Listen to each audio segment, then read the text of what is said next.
The question is it time for a review of the justice system? There's been a lot of talk about this through the years. Marama Fox posing the question off the back of Teina Pora. What do you say, Kim? Well, I think there are two things here. One is that I would agree that we need a thorough review of justice policy. We haven't had any substantial review since, I think, 1981, when there was a committee, a ministerial committee looking at the penal policy issues. That's a long time ago.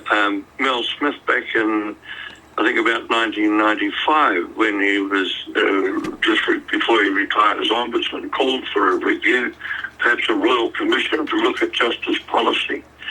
And that was put to one side by the Labour government, and they weren't buying that.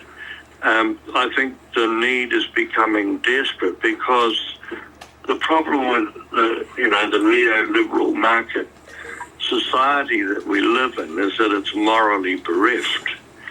And when you have a justice system that is operating on procedures but not on any ethical or moral standard, then things can go very badly wrong, and they're going more badly wrong now than they were, say, 10 years ago. Okay, you're going to have to break that down for us, Kim, if you wouldn't mind. When you say a review of penal policy, can you put that in layman's terms for us?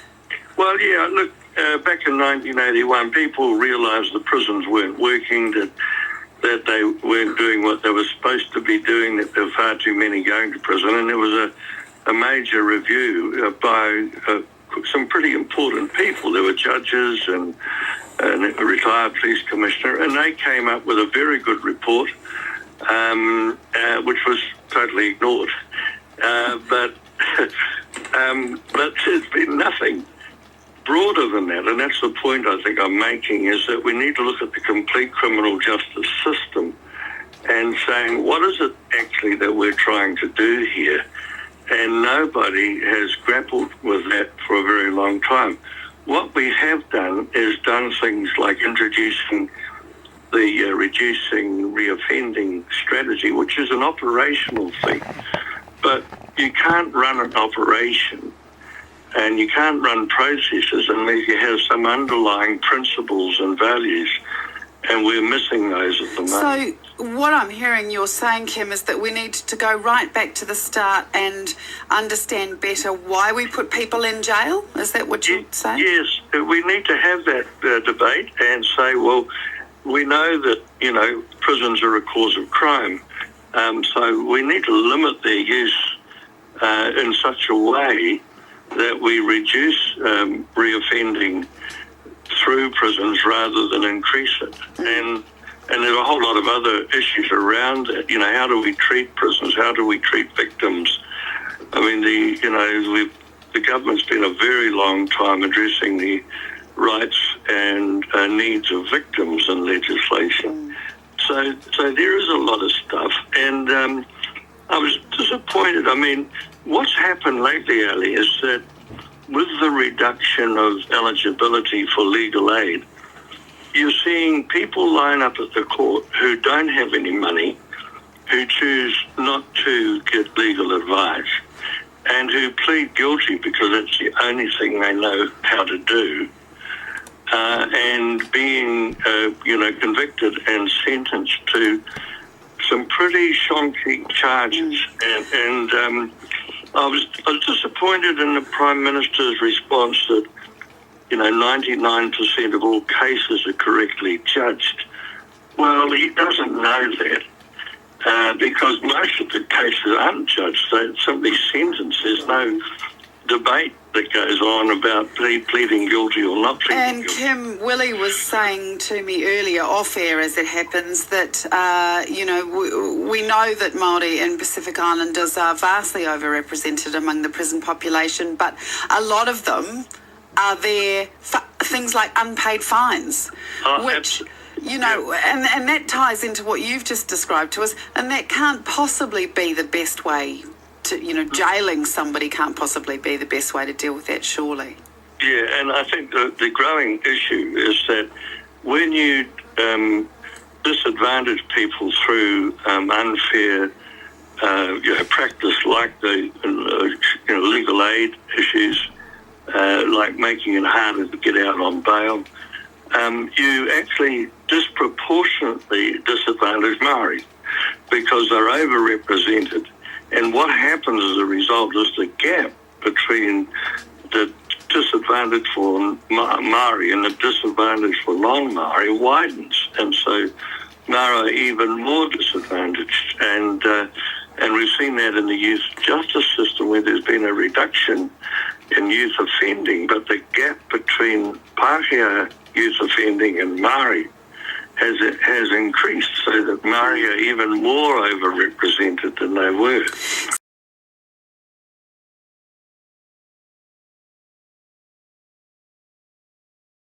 This is what a lot of people don't understand. We've had one caller that's a great example this morning, not running him down, but a lot of people don't understand why just because Maori and Pacific Islanders are overrepresented among the prison population, that means there needs to be a review. And I suppose what I should ask you now is to take it further back than the stage when they're actually in jail and get your reaction to the fact that, right from street level, Maori and Pacifica are 2 times more likely to be picked up by police.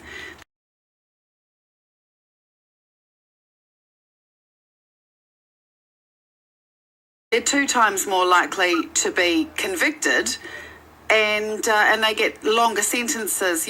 How does that culture develop, and how do we tackle with it? Well, it really revolves around the use of discretion. First of all, by the police. For example, in Christchurch, a study that was done by Professor Ferguson in 2003 showed that the police have a discretion when they catch somebody in possession of cannabis, whether or not to arrest them. Maori were 3 times more likely to be arrested for that offence than non-Maori. Now, that sort of practice is implicit racial bias, and people have often don't understand what they're doing. They do have a bias, but they don't acknowledge it or recognise it. So we need to do a lot of work, in that area. And then when you get into the judicial process, the same things happen. When you get before the parole board, the same thing happens. And so the disadvantage sort of starts to grow. And when they decide who gets the therapeutic programs in the prisons, you get a bias. And so it goes on. And, the government has been told about this by the United Nations through its various committees frequently over the last 10 years, and has chosen to ignore the issue. Why do you think John Key and Amy Adams have brushed this aside so quickly?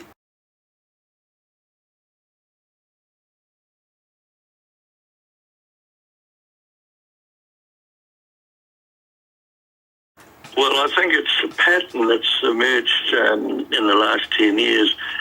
I think the problem is that they don't want to spend money, and yet, the call for an independent, first of all, for a review of the justice system, and secondly, the idea of an independent criminal cases review commission, which would address issues like Taina, and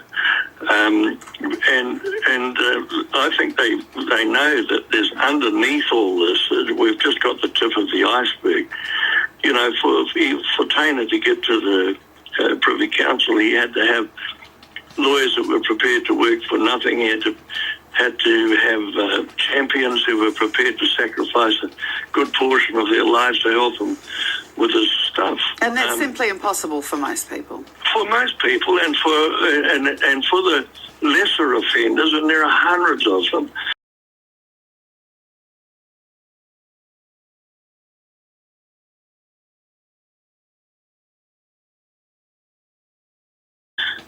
Going to court, they look at they think, God, if I go to court, even if I get legal aid, I've still got to contribute to that, and that's going to cost me $1,500, and I don't have it. Yeah. So they just give up, don't they, Kim? Well, they do. I mentioned to Ali, I talked to Ali earlier about my uncle Moana's separate Maori legal system proposal, which you would recall very well, and the huge controversy around that. That was what? That was probably 20 years ago now, wasn't it? 25 years? It certainly was. It was in 1988, I think, that report came out. 27 years ago, and the Department of Justice in those days couldn't move fast enough to bury it. But, it's still a definitive document, and it needs to be referred to because I think it's not a palatable response on the part of the government. There's a heck of a lot more they could do.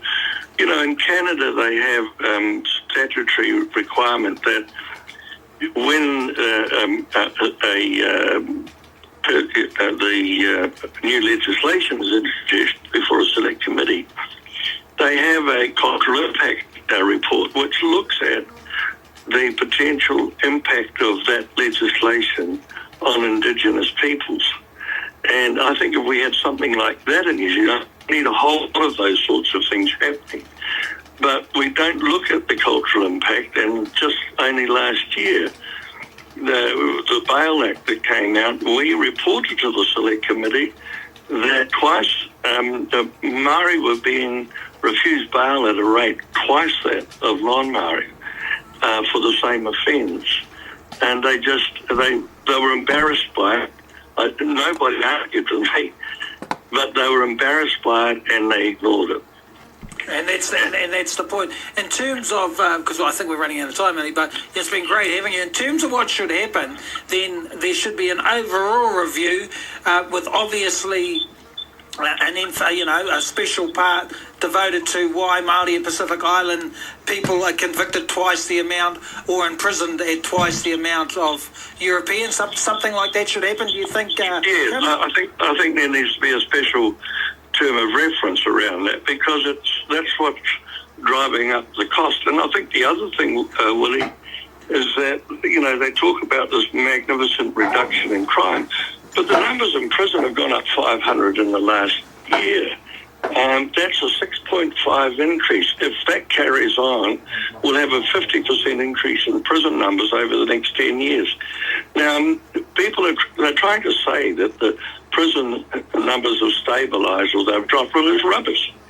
They've gone up 500 in the last 12 months, and nobody wants to look at that. My recommendation was, why don't we reduce the prison population by 25% rather than the crime?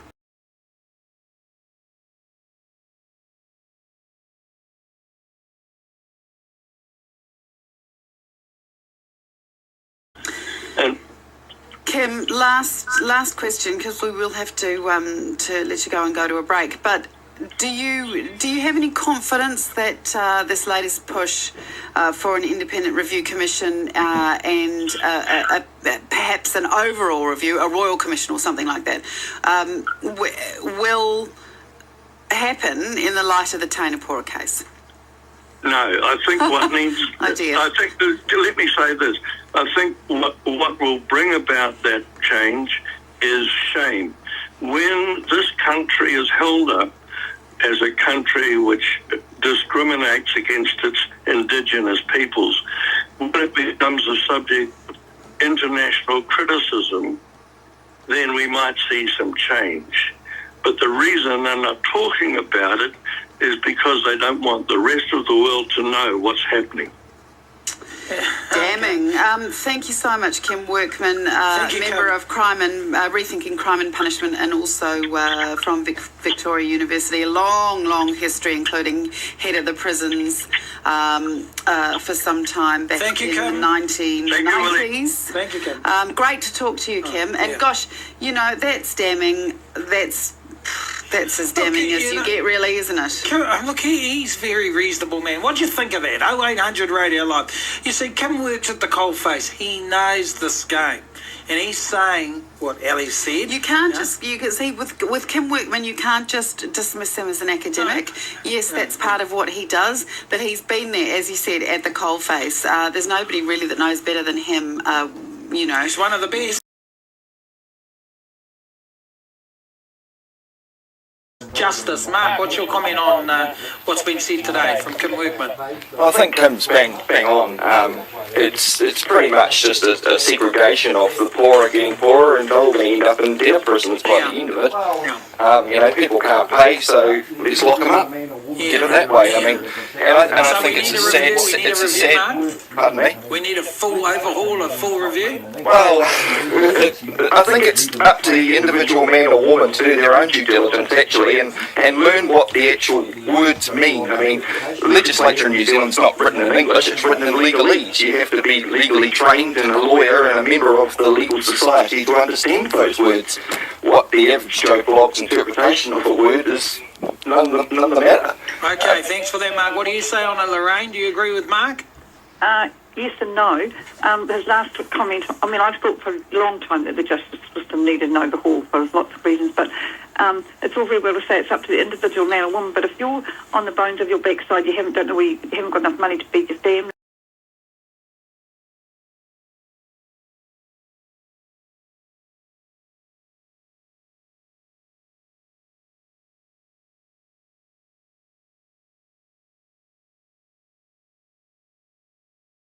and your rent and etc. People, they don't have the energy.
To actually go and or the knowledge to go and seek out all that stuff.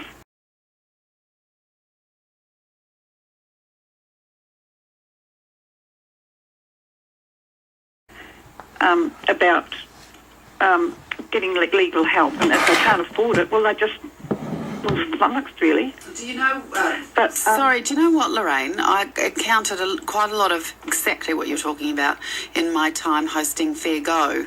We had so many people. I mean, there's a lot of work we did behind the scenes, that stories that we sorted for people that never got to air. They weren't necessarily television stories, but people who needed help. A lot of people don't even know enough to go to their local community law centre where they can get free help, People. That's right, and then those sort of people suffer. Thanks for that, Lorraine. Well, they go into court because they have to appear, and they get a sentence without having tried to help themselves in any way. Willie Jackson and Alison Moore. 0800 723 465. 0800 Radio Live. Just wondering whether you're shocked by the news that the judicial system in New Zealand hasn't been overhauled since 1981. Incredible, really. That's, 35 years ago? Well, you can Crazy. see all the problems with it. So you heard what Kim Workman said, a long-time advocate. There should be a total overhaul. looking at how the justice system hasn't worked for for people right across the system. Within that overhaul, obviously there has to be a special area dedicated to a review in terms of Maori and Pacific Islanders because of the jails are 50% Maori. I thought Kim, and I do get it, I do get why a lot of people don't make the connection between and are able to flippantly kind of brush it off like Ann Tolley did and say, well, there are more Māori there because more Māori commit crime. But I think Kim Workman gave us a really good breakdown of why that happens. Absolutely. And he spoke in, quite clear language. I'm just wondering, do you out there understand better now as a result of... Good question. I don't mean to sound patronising. I understand better now as a result of listening to Kim Workman. 0800 Radio Live, 0800 723 465, talking justice. You want me to read you a couple of emails? Because we have had some traffic on this. Sorry, just looking. Okay, unfortunately our justice system is too dependent on police and law fraternity performance. So that's interesting. Jason sent this. Independent arbitration is essential. I would suggest that with a nefarious institutionalised police policy, such as broken window policing, will only add to race marginalisation, much like the country of its origin. He's talking about the US. In the 80s, I attended Teote College. A disproportionate amount of my year are now in prison, and we joke that the other half look after them as prison officers. I can't believe how naive and complicit Joe Average Kiwi really is, says Jason. There's some good questions there. What do you say to that, Colin? What's your take on what's been said about justice? Well, look, I've just been through it myself lately for a breach of a protection order, which was put on me without any notice as well. I have a big issue with it. The problem is you get tagged on with everyone else that has done it. The guy, the people that need to be served protection orders and have breached them.